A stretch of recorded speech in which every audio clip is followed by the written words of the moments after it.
long enough for the table to walk.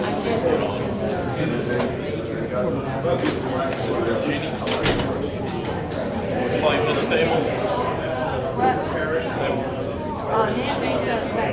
Christine Swagger will introduce tonight's program.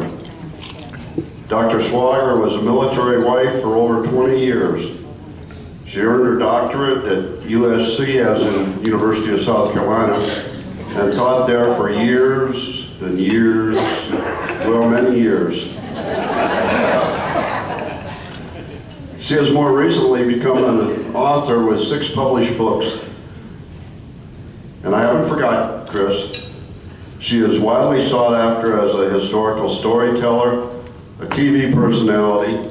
Please welcome Dr. Christine Swagger.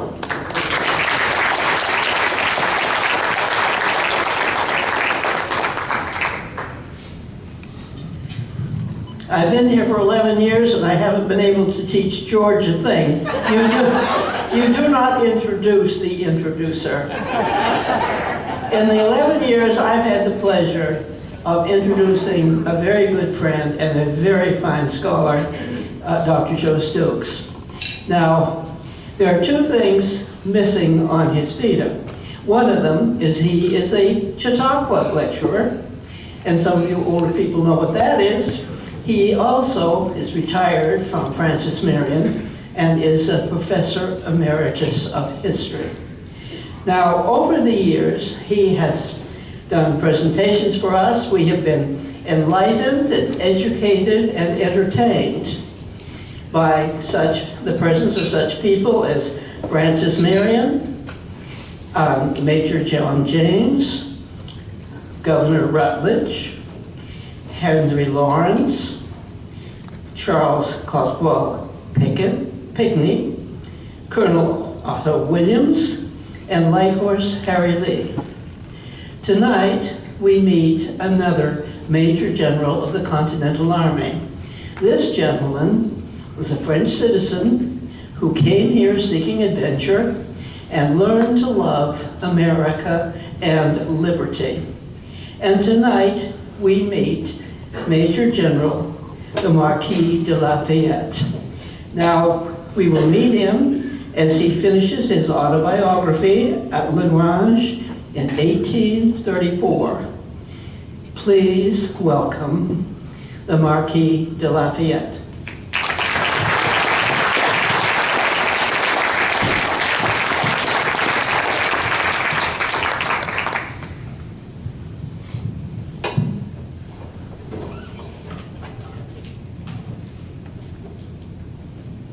Welcome.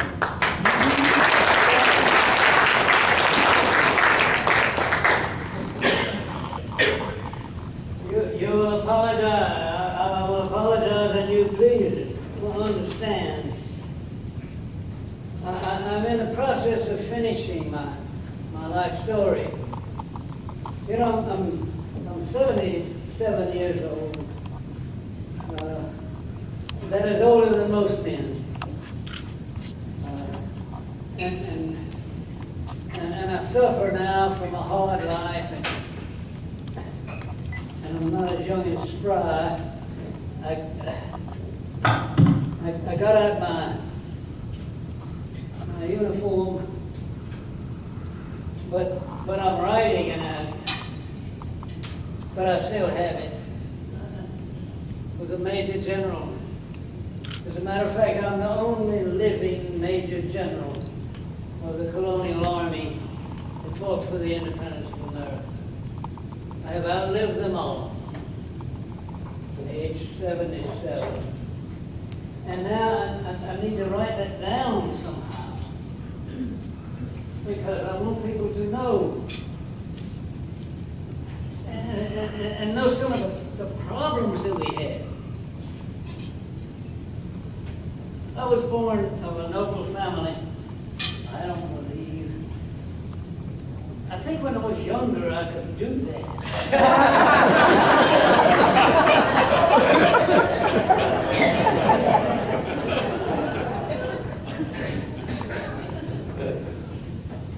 And I congratulate you on finding this small which I live now, on a small farm. I was not born here in La Grange. I was born in Cavignac.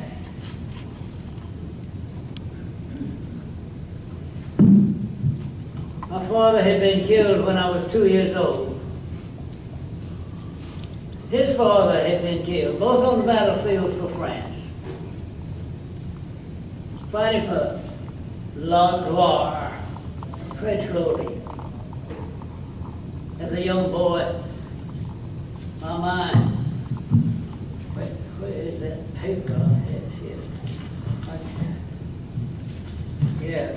Yes. Yes, there's the paper. As a young boy, I had dreams of knights in shining armor. Those who are fighting for liberty in their own way, fighting for honor and uprighteousness. I still have that in my mind. Although my life has taken quite a different turn. When my father died, I inherited all of the Fayette properties. Our family was one of the wealthiest in France. An idea of what wealthy boys did. I went to school, and then I was sent to school in Versailles. I had playmates in Versailles, like the one who later became known as Louis XVI. Another one of my playmates was his brother, who was Louis XVIII. And another was his brother, too. All three of them, Charles X. I grew to be opposed to all three of those in time. And the basic difference between us remains the same today as it was then. They were royalists. They believed in the noble classes. They believed that the world belonged to the upper class, and that all the rest of us, not the Fayettes, but we were in the noble class. And not the family of my wife, that darling Adrienne de Noailles.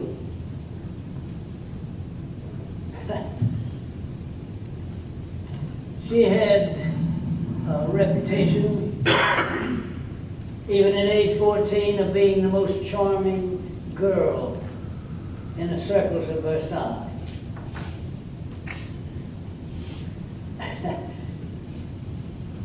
I married her when she was 14. Already we had made our names for ourselves. You know, I was a member for a while of the Black Musketeers. That meant I had to go to social gatherings. I didn't want to go to social gatherings. I wanted to be a soldier.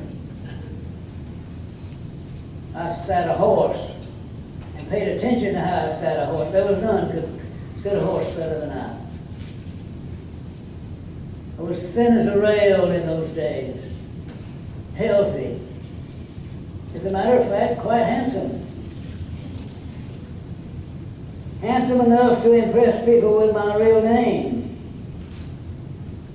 Maria Joseph Paul Yves Roch Hiver Motier de La Fayette. That's my name. That's my name. I had to go to the parties and the social functions in Versailles Palace itself. I was a poor dancer. And I was humiliated one day when it was my turn to dance with the Queen, and I had done so, and I stumbled a little, and I stepped upon her feet, and she made fun of me before the whole crowd. I never liked Marie Antoinette before, and I never liked her.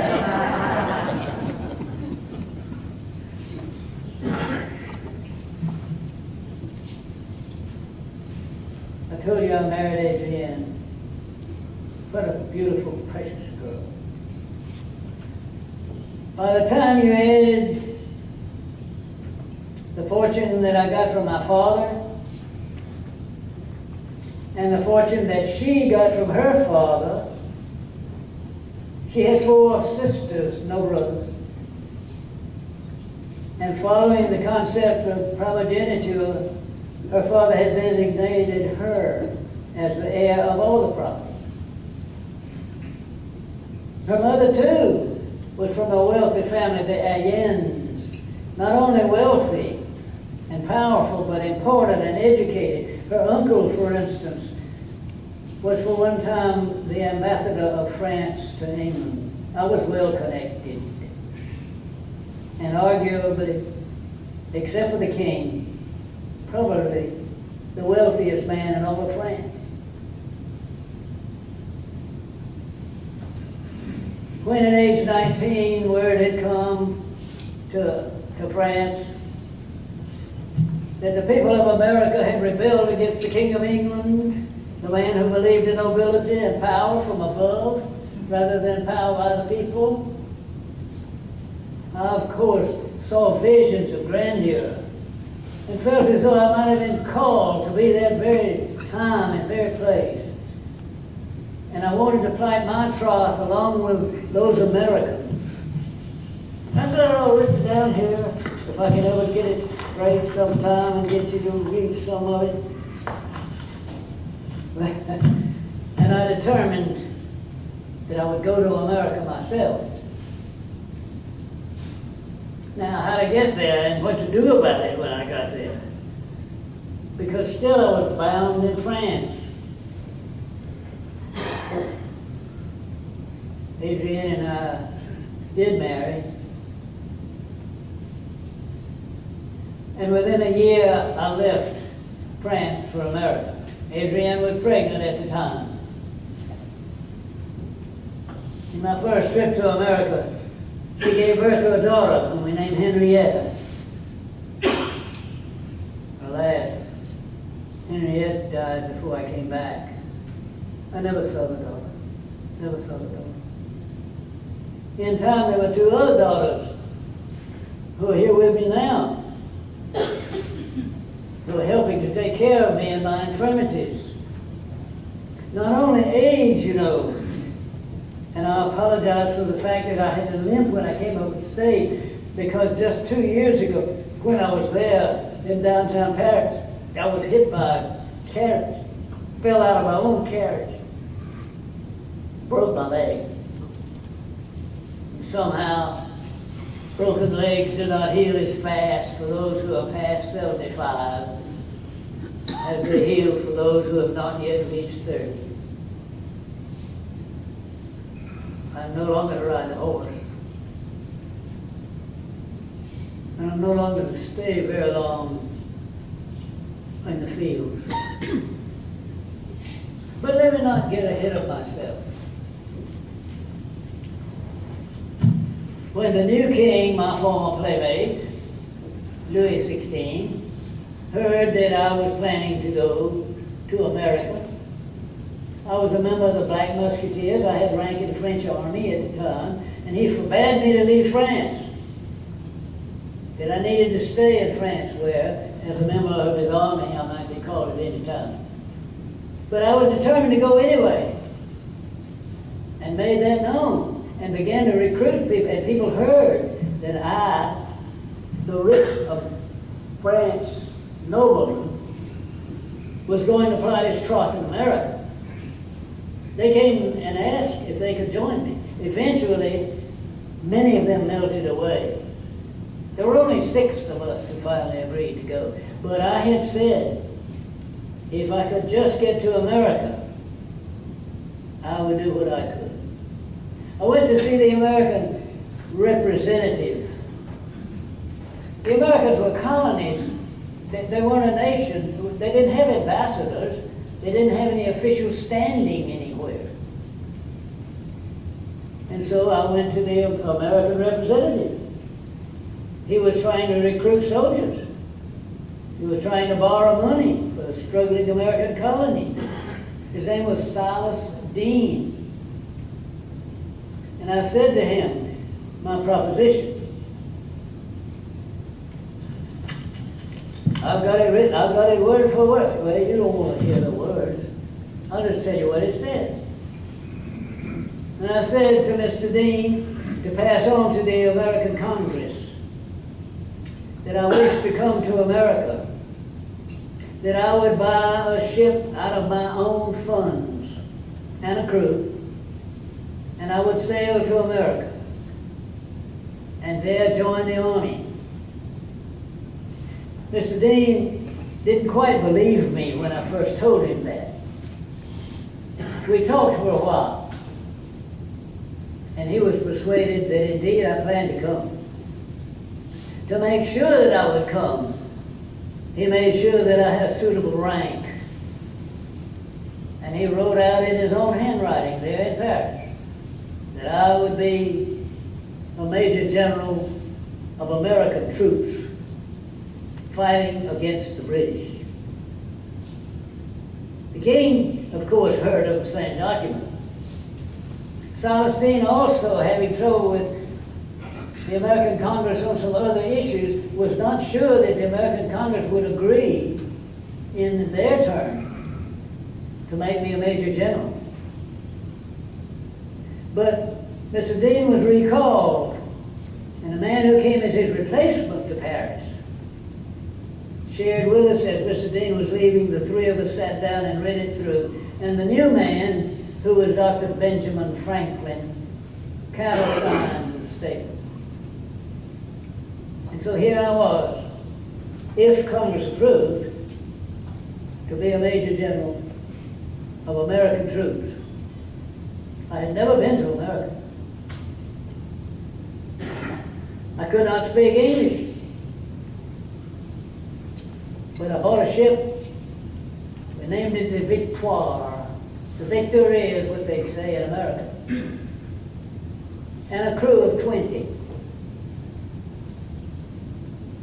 Because the king had forbidden me to leave France, I had to engage in all sorts of subterfuges and misleading statements and movements. I finally made my way to Bordeaux, and with the 6 men we got aboard a raft, poled our way along the Garonne River out to Brest, and there we boarded the ship, the Victoire, and we sailed across the Atlantic. Oh, mercy, it took 54 days to get across rough seas. The crew was not as good as I had thought it would be. There were only 20 of them, but we made it across. When we finally sighted land, we were not quite sure where we were, but we landed. We took our little John boat and came in from the ocean itself onto the land. Moonlight night, almost midnight.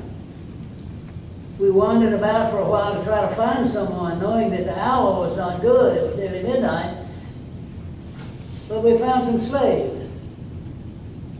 And they told us about their master. And they guided us to the master's house. As it turns out, we're a little bit above Georgetown in the colony known as South Carolina.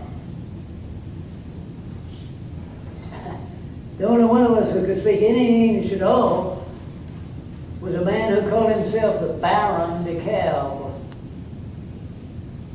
Not sure he was a baron, but who knows? He said he was a baron. He didn't have any papers, but who wanted to know about papers? What we did know was that he was a mixture of the Bavarian and the Austrian. He lived not far from a city in the southern part of Germany called Munich. And he and the others had come with us. One of the others with us was named the Duke de Broglie. He was a true duke. We later discovered the plot for these 5 men who came with me. They had all decided that the Duke de Broglie was to come as a Frenchman, as a ranking Frenchman, and to undermine the leadership of the American generals such as George Washington, take over the American army, create a government that would be friendly to France, and perhaps the Duke of Broglie would be the King of America. Finally, we got to Congress. And when Congress appointed me as the Major General and confirmed my appointment, he did not confirm the appointment of all of the others. And all except the DeKalb rebelled against that. And they revealed the plot of the Duke of Broglie. I got my rank. I was 19 years old. I was a Major General at 19. Well, everybody has to start somewhere in life. Well, I had not yet met the commander of the Americans, General George Washington. He was a man of great talent, of great determination.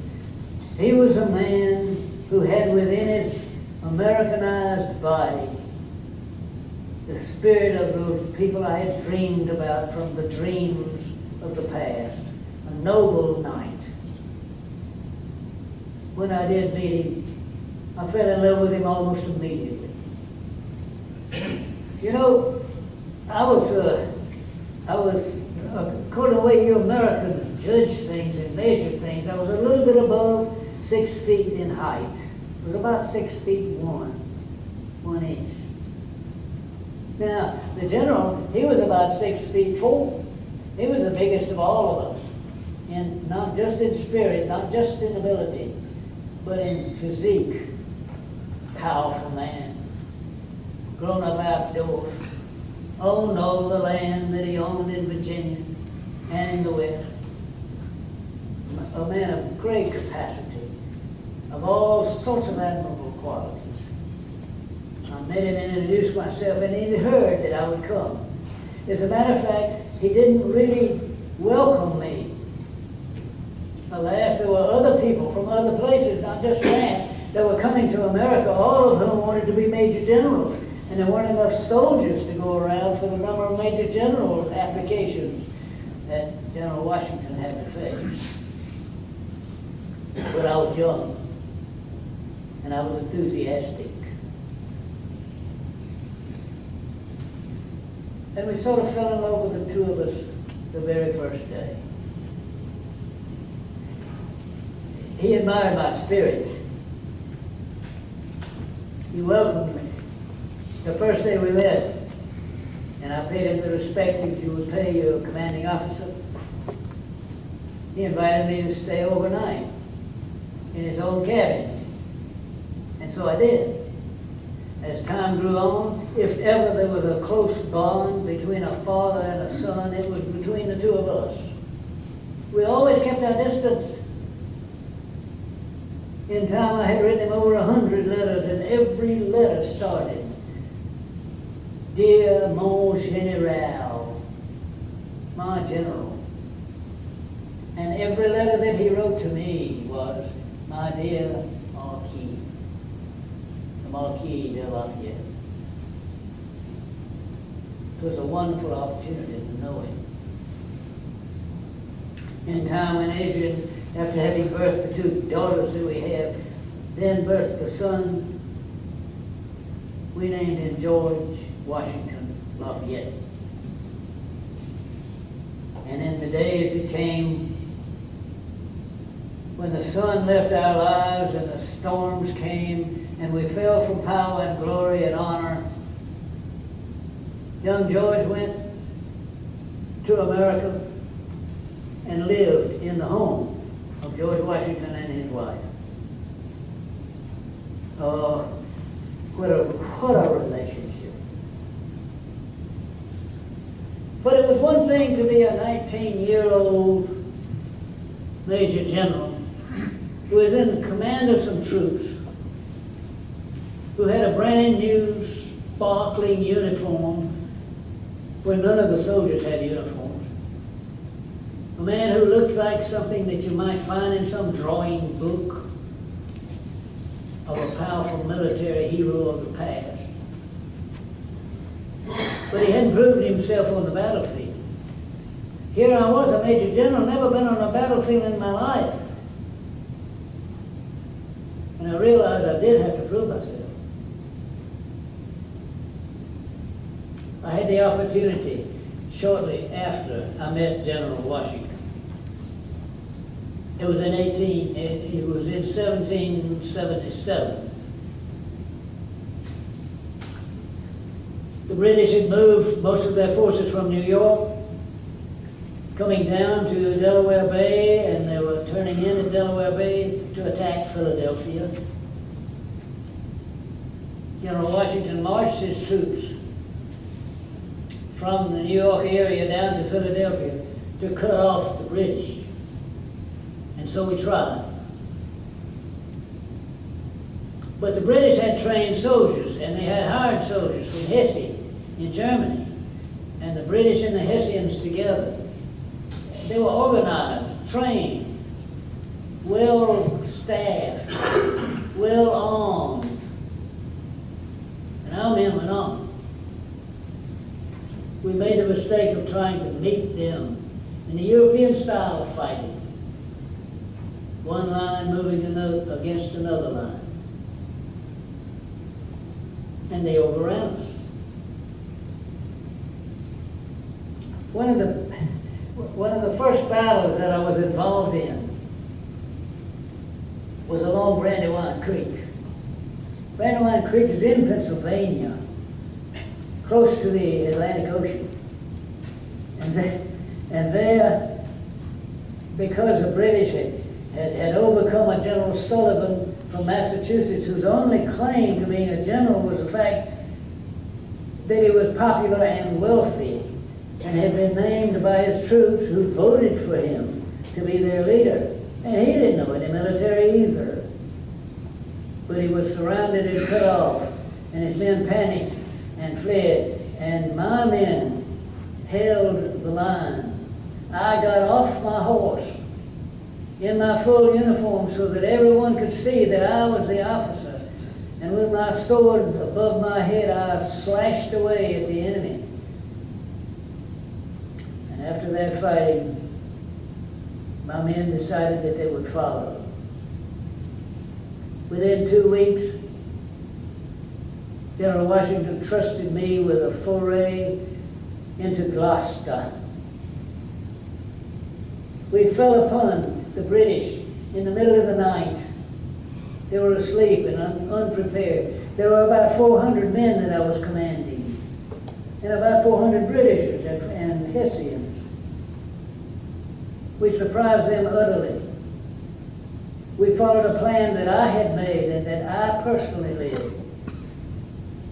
And as far as we could count, the casualties among the British and the Hessians were 60.